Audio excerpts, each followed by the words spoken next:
On LJE News today, bandits kill pregnant women in Kwara as residents allege lack of security intervention. FCT Chief George frees 35 inmates to decongest Nasarawa Custodian Center. Troops neutralize terrorists, arrest 20 suspects in nationwide operations. In the foreign scene, Nigeria, China reaffirm commitment to mutual growth and development. On sports, Nigeria submits official bid to host 2030 Commonwealth Games. This is LJE News. I'm Mohammed Enayasile. You can follow our pages, our YouTube, Facebook, and Instagram at LJE Nigeria. Now the news in detail. A new wave of bandit attack has left residents of a community in Nasarawa State in fear following reports that armed assailants killed several people, including pregnant women. According to eyewitnesses, the attackers operated freely for hours, looting and causing chaos without any immediate intervention from security operatives. The incident has left the community in a state of mourning and raised concerns about the response time and presence of security forces in the area. Residents who spoke to the press on condition of anonymity described the attack as a brutal assault on innocent civilians.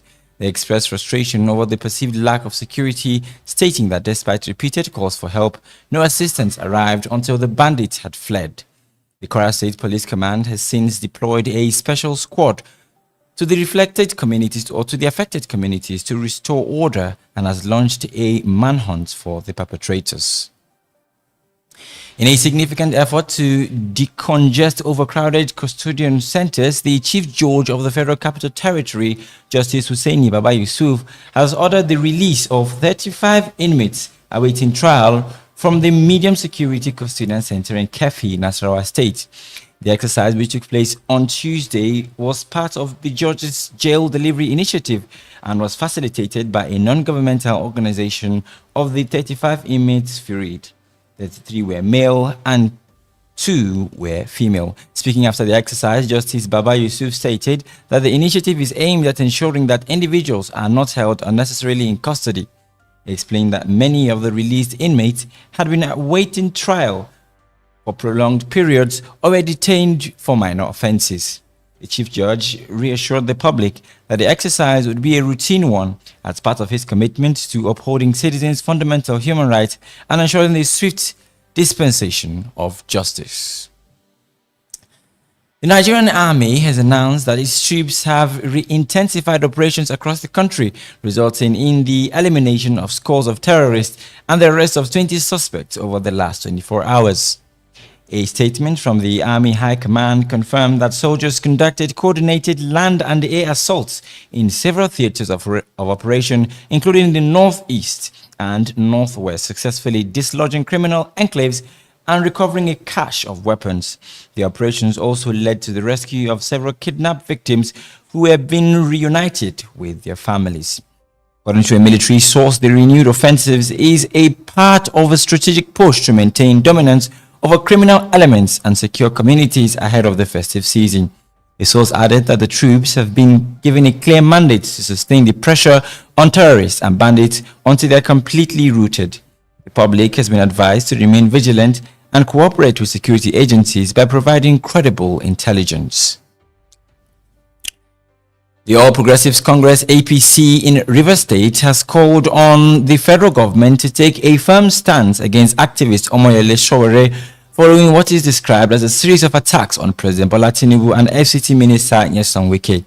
In a statement released in Port Harcourt, the Rivers State APC chairman Tony Okocha asserted that while criticism is a part of democracy, the deliberate dissemination of falsehood and propaganda under the guise of activism is unacceptable and constitutes a threat to national security.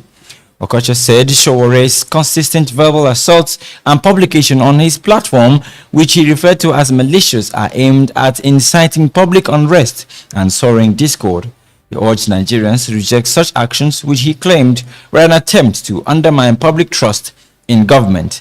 The party's call comes at an ongoing public exchange between Sowore and Wike, with the DSS having previously filed charges against the activist for his social media post.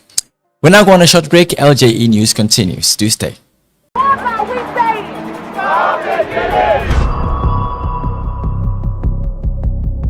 The land we call home, the source of our life, our food, and our future.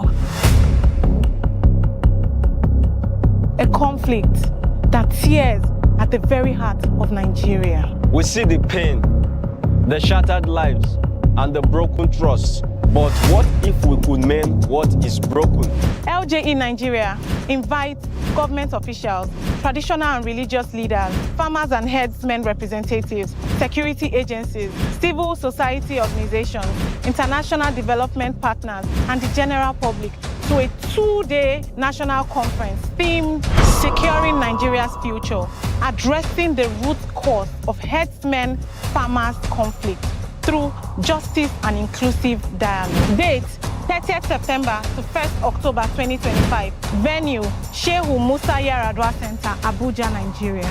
Join us as we address the root causes of this conflict through inclusive dialogue. We will not just talk, We will listen. we will not just debate. We will seek to understand.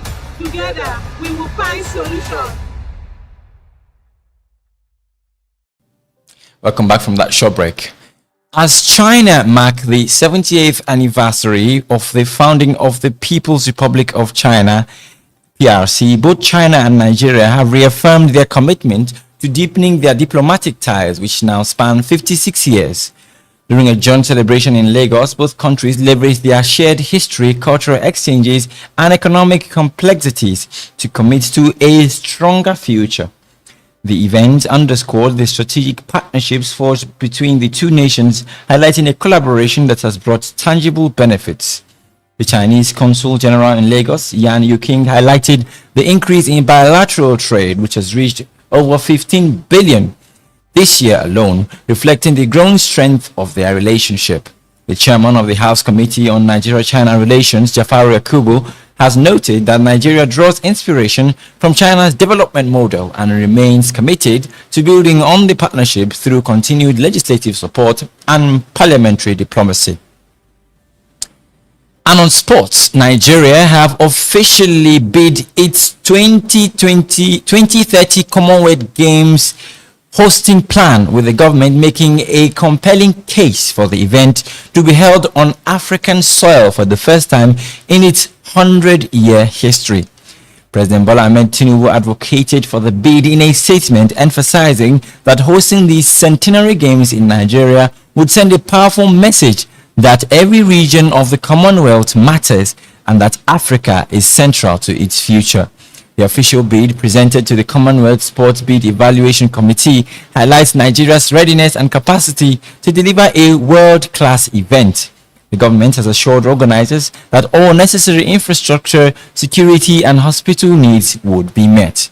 The bid comes after a previous attempt to host the 2014 Games was unsuccessful and seeks to make a historic mark for the African continent, which has long awaited its chance to host the multi-sports event. We've come to the end of the news today. A major look at our top stories. We told you that bandits killed pregnant women in Kwara as residents allege lack of security intervention. FCT judge frees 35 inmates to decongest Nasarawa Custodian Center. Troops neutralize terrorists, arrest 20 suspects in nationwide operations. And on international news, Nigeria-China reaffirm commitment to mutual growth and development. And on sports, Nigeria submits official bid to host 2030 Commonwealth Games. Thank you for being a part of LJE News today. Do stay safe, and you can be a part of our conference, of course, on securing Nigeria's future, addressing the root cause of farmer-herder conflict through justice and inclusive dialogue by visiting our website on www.ljenigeria.org/con 2025. I'm Mohammed and Sule saying stay safe, be wary, and join us on our next episode, LJE News.